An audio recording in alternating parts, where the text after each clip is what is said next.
When Putin launched the war in Ukraine, he believed the world would do what it always did: make noise, impose symbolic sanctions, then quietly go back to business. After all, that's what happened with Georgia, with Crimea, with Syria. Each time outrage gave way to profit, and Russia learned that the world's morality has a price tag. But this time, something broke. For the first time in modern history, sanctions weren't just symbolic. They cut Russia out of global trade at a structural level. Planes grounded, factories starving, oil rerouted, and yet the system still moves. How? The Kremlin found a new survival code, one that turns lawbreaking into policy and piracy into statecraft. Russia has become a smuggler state, an empire that outsmarts sanctions not in secret, but in plain sight. I'm Elvira Bary, a writer born in the Soviet Union, and as I research my new novel, The Snow Queen's Spring, I've been tracing the real stories behind Russia's underground economy. The traders, lawyers, and middlemen who keep the war machine alive. Here's where we are going today. Russia's exit from the global legal order. How Putin's regime tore up international treaties and placed itself above the law. Why sanctions often fail. How the world's most powerful economic weapon keeps missing its target. The shadow web. How Russians outsmart sanctions. The secret networks moving money, fuel, and microchips under their radar. The end of Westphalian World. Why the global system, built 400 years ago, can no longer protect us. And if you'd like to follow what I'm discovering while writing The Snow Queen's Spring, the real stories behind the fiction, you can subscribe to my newsletter using the link in the description. You'll get my behind-the-scenes notes, research, and early updates when the novel is ready. Now, let's step inside Russia's hidden economy. Russia's exit from the global legal order. After the Soviet Union collapsed, Russia spent a long time pretending it wanted to be a normal member of the international club. It needed that membership, access to markets, foreign investment, Western banks, because the Russian domestic market simply couldn't generate the cash flow the country relied on. So, for years, Moscow played the game. Sign treaties, show up for meetings, not politely at arbitration rulings. It was inconvenient, but useful. Then, three things happened, and suddenly the script changed. First, for a while, oil was so expensive that the state could treat resource revenues like a private piggy bank. With those petrodollars, the Kremlin could buy influence, hire loyalty, and paper over many problems. Money lubricates everything, including bad decisions. Second, another authoritarian giant, China, stopped being a reliable member of the Western-led order and became a plausible partner. That meant Russia could reroute trade, technology, and finance through non-Western channels. If one door shuts, there are always windows, and sometimes a whole back alley. Third, Vladimir Putin and his inner circle grew older, bolder, and completely drunk on impunity. With unimaginable wealth and a lifetime of escaping consequences, they began to hunger for something more enduring: imperial immortality. For Putin, the dream has always been to stand beside Peter the Great, or better yet, to outshine him, to resurrect the Russian Empire in all its imagined glory. He doesn't care that the age of empires is long over, or How many lives must be sacrificed for his fantasy of being enshrined in future history textbooks? And of course, he could not care less about the law. Not international law, and not even Russia's own criminal code. Article 353 clearly states, waging an aggressive war is punishable by 10 to 20 years of imprisonment. But who's going to arrest the president? He holds on to power for exactly that reason, to stay beyond the reach of every law, including his own. The West tried to respond the way the rule-bound West knows how, with economic pain. They froze assets and restricted visas for oligarchs and officials, cutting off easy access to European bank accounts and luxury real estate. They tried to paralyze Russia's ability to make international payments, isolating it from systems and correspondent banking relationships that lubricate global trade. They banned exports of sensitive technologies and components, the semiconductors, aerospace parts, and dual-use goods that factories need. They tightened insurance and shipping rules because no tanker sails far without insurers and paperwork. And crucially, they targeted the exports that fund the state in the first place: oil and gas. The logic was simple: cut off capital, restrict access to technology and markets, disrupt logistics, and the war machine should, in theory, suffocate. But no. Reality, as always, proved far messier than that. Why sanctions often fail? Why hadn't sanctions ended the show? Because they are aimed at a very complicated organism. And that organism happens to be unusually good at finding hidden doors, secret tunnels, and friendly middlemen. In Russia, anyone who wants to make money must move fast, think on their feet, and find inventive ways to survive in a ruthless, often toxic business environment. Centuries of heavy-handed rule taught Russian merchants to read between the lines and exploit every loophole. That culture didn't disappear when modern sanctions arrived. It evolved into a thriving industry. Normally, businessmen operated against the state, dodging taxes and siphoning from government contracts. But once the war began, the state flipped the script. It started paying handsomely to anyone who could keep planes flying, oil flowing, and weapons coming, despite sanctions, oversight, and every law in the book. And the gray market economy roared to life. People with the right kind of shady experience quickly reconnected with Western suppliers who had long profited from Russian deals and who were more than willing to turn a blind eye as long as the paperwork looked right. Smugglers, brokers, and gray market fixers find new routes through third countries, rusted tankers, and shell companies, and do it faster than bureaucracies can plug the holes. There are a few specific reasons the sanctions toolkit struggles. First, loopholes and middlemen. Sanctions rarely block every possible path. Goods and money can be relabeled, sliced into smaller transactions, or routed through friendly jurisdictions.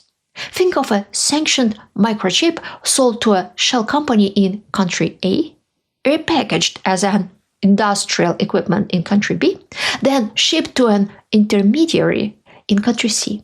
By the time regulators notice, the trail is cold.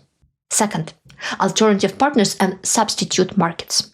Russia didn't sit alone on the world stage. China, India, Turkey, and others didn't adopt Western restrictions with the same zeal, which lets Moscow deflect trade and finance east and south. This isn't just moral failure. It's a market decision. Where demand exists, suppliers and middlemen will appear. Third, Speed and incentives.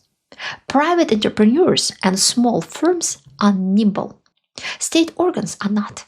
When high reward meets low risk, especially because the Kremlin will pay premium prices for evasion services, entrepreneurs race to set up the tunnels. The state's war budget becomes a powerful accelerator for illicit trade. Where there's desperate demand and serious money, supply follows. Fourth, legal and institutional workarounds. Russia has been changing the legal terrain so that foreign judgments, IP claims, and arbitration awards matter less inside its borders. It can also withdraw from international instruments when oversight becomes inconvenient. When a country can blunt the reach of foreign courts and nullify rights administratively, enforcement becomes far harder. Finally, and importantly, sanctions are political tools that require sustained, coordinated will. That coordination is costly. Some Western firms and governments fear the economic pain of cutting ties completely. Some states see profit or geopolitical advantage in keeping channels open.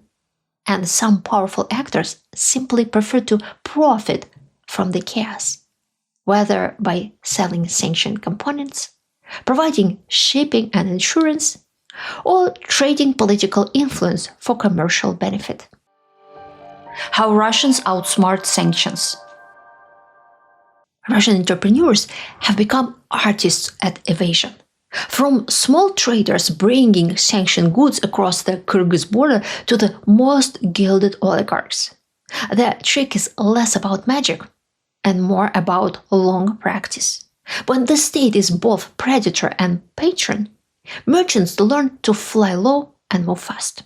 Imagine you are an executive who wakes up on a Western blacklist.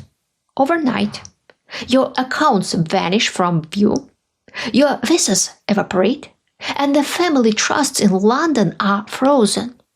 The obvious response is to disappear on paper. Shares are shuffled to cousins, boutique trusts, or freshly minted shell companies in neutral jurisdictions. Sometimes the CEO resigns and a vetted frontman appears in his place. Sometimes the family quietly sells to a distant nominee. Enforcement agencies chase these ghost owners and sometimes catch them. But just as often, the next buyer is a tiny shipping firm in a non-sanctioning country that steps in without fuss. Many wealthy Russians don't wait for sanctions to land. They preempt them.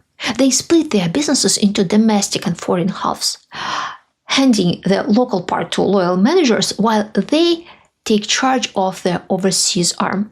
On paper, the two look separate.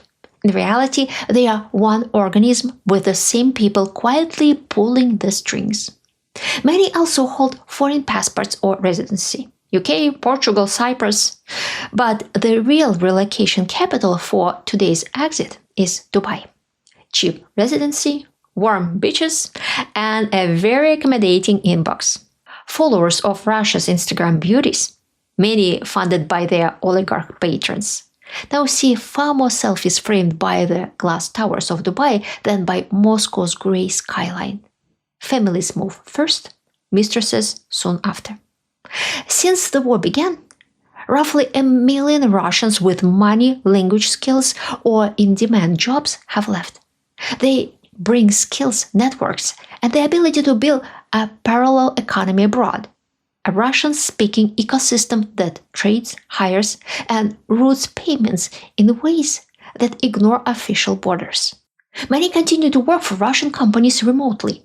IT specialists keep coding.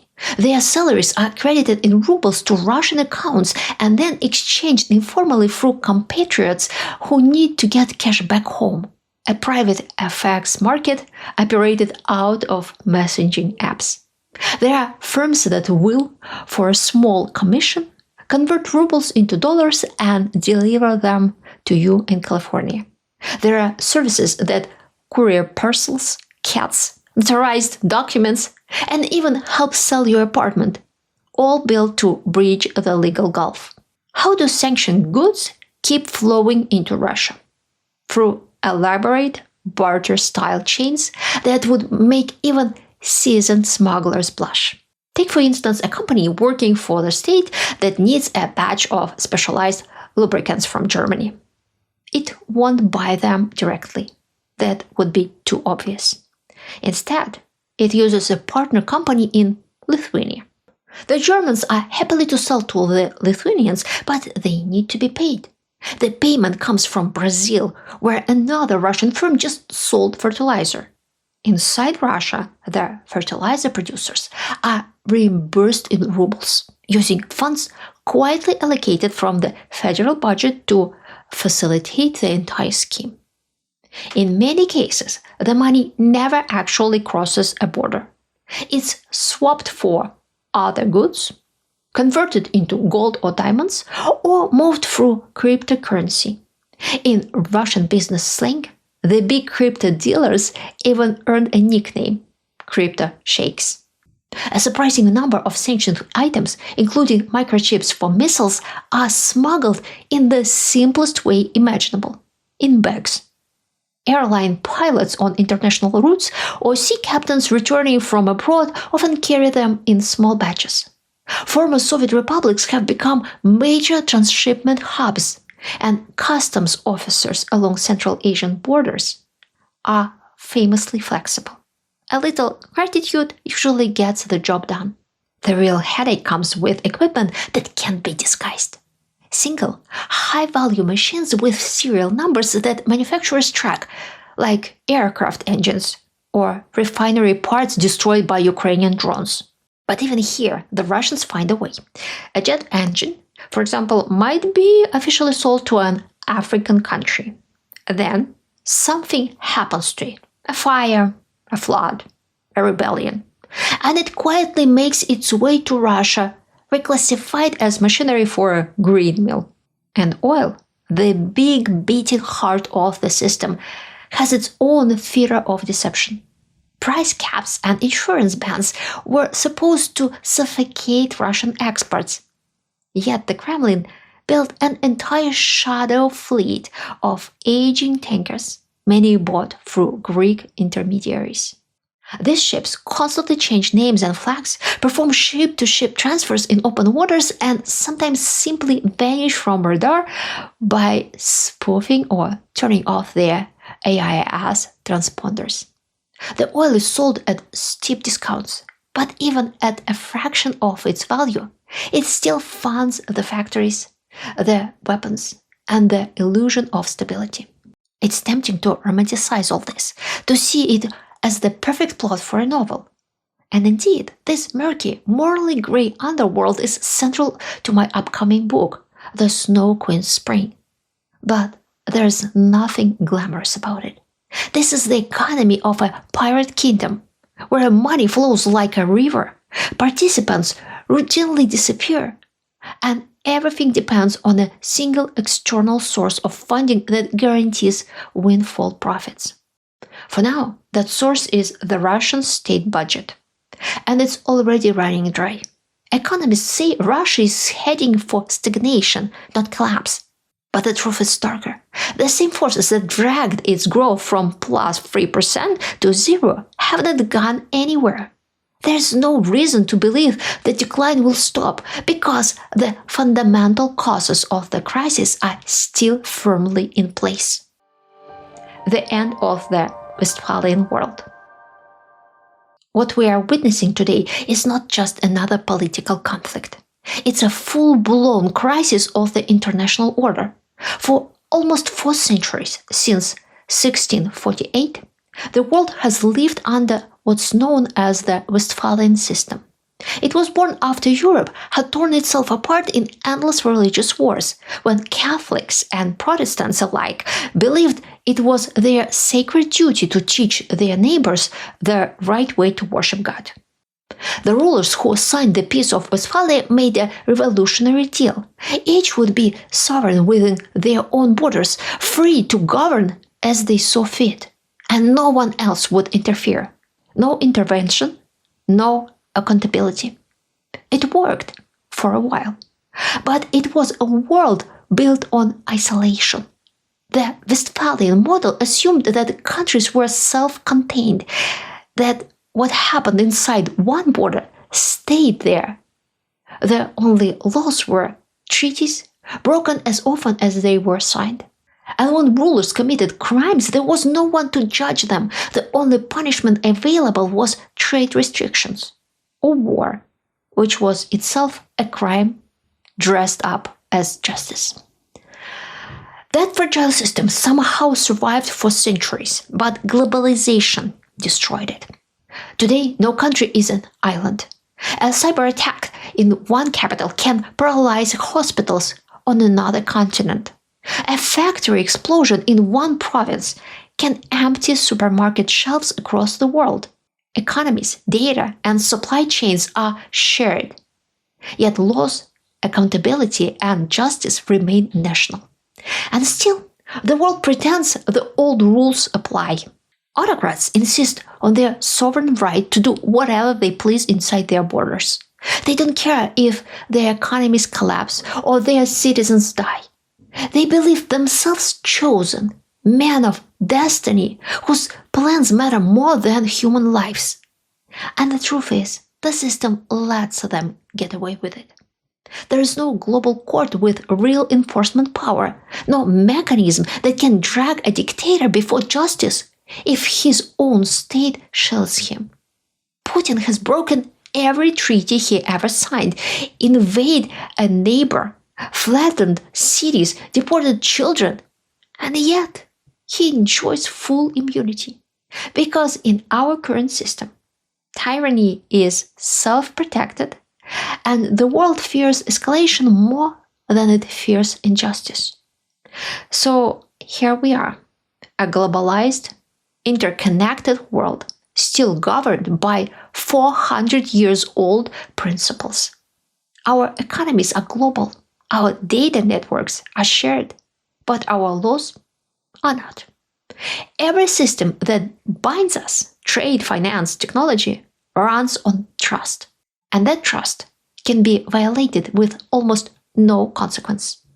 The next step for humanity is clear. We need a new model of international security, one based not on power or fear, but on law. A system where crimes against humanity are not dismissed as internal affairs, and where power no longer grants immunity. What could that system look like? How do we build justice that crosses borders without creating another empire of control? That's the equation we'll have to answer. Share your thoughts in the comments. If this video made you think, please share it, like it, and subscribe. You can also support my work directly through the think tank, buy me a coffee, PayPal, or Super Thanks. Every gesture helps this channel stay independent and helps the truth travel a little further than propaganda ever could.